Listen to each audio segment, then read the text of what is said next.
Former President Trump finds himself right where he wants to be. In this case, Waco, Texas, near the 30th anniversary of the standoff with that infamous cult. The former president was there at the center of a new political maelstrom Saturday afternoon, lashing out at his enemies and nursing personal grievances alongside his diehard fans, lying about the 2020 election and making martyrs of the folks who violently stormed the Capitol. As so many in his party seem to be snapping back into line behind him. In his first official 2024 campaign rally, Donald Trump spent much of his time railing against the multiple criminal investigations into his actions and his behavior. Tomorrow, the grand jury in New York hush money case is set to reconvene as District Attorney Alvin Bragg weighs indicting a former president for the first time in American history. And in a separate Justice Department investigation this week, a federal judge rejected the Trump team's claims of executive privilege in the probe into January 6. And the judge ordered top Trump White House aides to testify. The Justice Department is also, of course, investigating the former president over that classified documents case, classified documents discovered at Mar-a-Lago.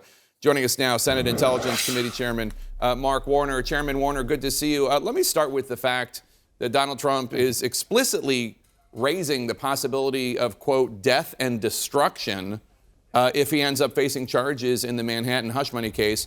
A charging decision could theoretically come as soon as tomorrow. How concerned are you that there could be more violence because of Donald Trump's rhetoric? Well, we all recall the horrors that took place on January 6th, spurred on by then President Trump.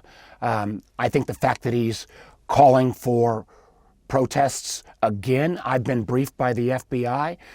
They say they're fully prepared, but this kind of outrageous behavior, this man obviously has very little moral compass, and if he spurs on additional violence, it would be one further stain on his already checkered reputation. What can you tell us about what the FBI is telling you? Are there genuine threats of violence because of the things that Donald Trump is telling his supporters?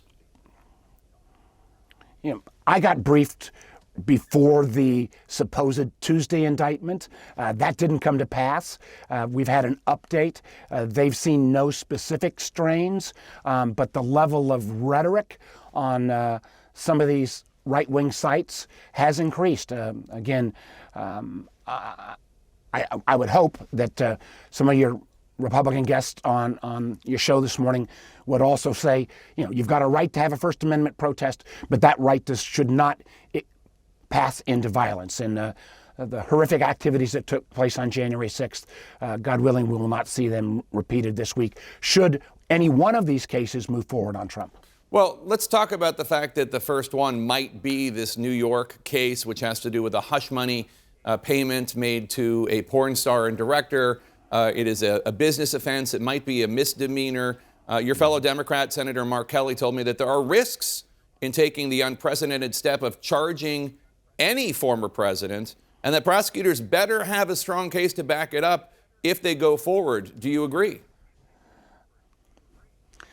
Well, I do, Jake. I think that whichever of these prosecutions move forward, and Lord knows this guy appears to have as many things, done lots of things inappropriately, but I hope whoever moves forward has a rock-solid case. A federal judge this week ordered Donald Trump's lawyer to testify before the grand jury investigating Trump's handling of classified information. You and your counterpart on the Senate Intelligence Committee, Senator Marco Rubio, said that a Biden administration briefing last month on the documents, quote, left much to be desired, and the Biden administration's refusal to provide more details, quote, doesn't pass the smell test. Is there anything you can and will do to compel the Biden administration to let you know more about what these documents are, to even turn them over to you? Well, Jake, remember, our interest from the intel side is not about the mishandling by Trump, Biden, Pence. That's a criminal investigation. Our job is to oversee the intelligence community. And while we have some sense of what some of these documents are, and clearly I want to make sure that if they fell into the wrong hands, there's been mitigation efforts, we have an obligation to see these documents and, again, make sure that if there's any potential compromise, it's mitigated. We took the first step I'm not satisfied. We have expressed that, and it just makes no sense to me that somehow the special prosecutor's equities on the criminal proceeding somehow takes precedence over our Article 1 responsibility to oversee the intelligence community. We've made that clear. We have some additional ways we can ratchet up the pressure on the IC, Senator Rubio and I, and frankly, this is completely bipartisan.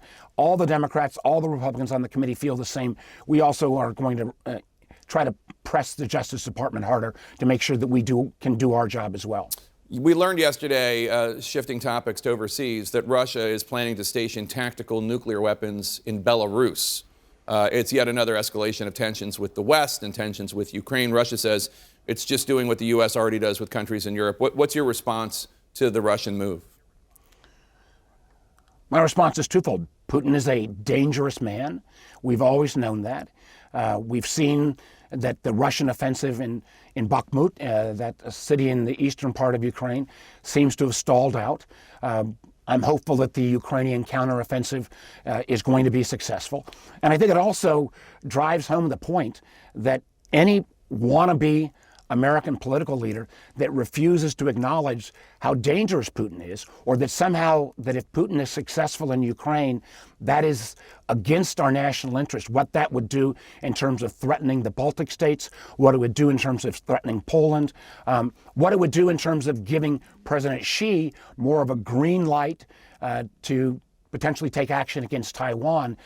Anyone who doesn't understand that is remarkably naive or not understanding the kind of geopolitical challenging times that we live in. The United States retaliated with airstrikes on Friday after an American contractor was killed in Syria and 5 service members were wounded. This is by a suspected Iranian-affiliated drone attack in Syria. Since then, there have been 4 additional attacks on U.S. forces by these Iranian-linked groups. How worried are you about the risk of further escalation? And on the other hand, do you think the Biden administration has maybe not been doing enough to deter these kinds of attacks against U.S. troops by Iran affiliates?